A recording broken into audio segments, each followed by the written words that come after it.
Maailma, jossa elämme, on digitaalinen.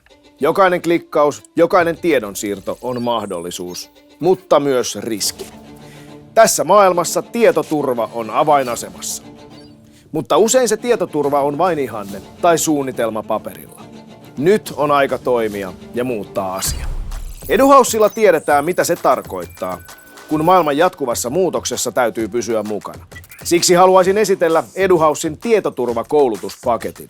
Aivan uudenlaisen kokonaisuuden, joka vastaa jokaisen organisaation erilaisiin ja muuttuviin tarpeisiin. Koulutukset antavat sinulle ja tiimillesi tarvittavat työkalut riskien ennaltaehkäisyyn ja tunnistamiseen. Jos kuitenkin jokin haaste osuu kohdalle, kouluttautumisen avulla autat asiantuntijoitanne reagoimaan nopeasti ja oikein. Jokaisessa organisaatiossa tarvitaan vahvaa tietoturvakulttuuria, joka varmistaa, että virheitä ei lakaista maton alle.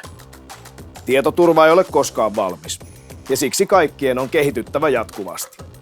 Eduhousen tietoturvakoulutukset päivittyvät koko ajan, kuten meidän kaikkien itsekin kuuluu.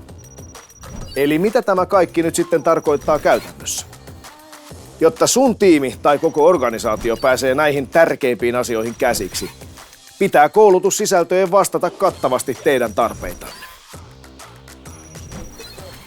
Tietoturvan peruskurssi sopii kaikille, ja sitä kautta tärkeimpiin teemoihin pääsee käsiksi paitsi tehokkaasti, myös mielenkiintoisella tavalla.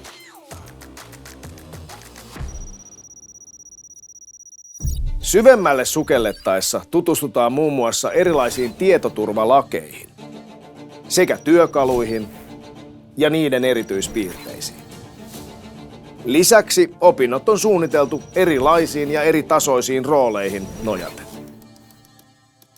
Tietoturva on tiimityötä. Eduhouse tarjoaa oppimiselle alustan, jossa kaikki organisaation asiantuntijat eri tasoilla voivat oppia ja kehittyä yhdessä. Ota vastuu organisaatiosi tulevaisuudesta.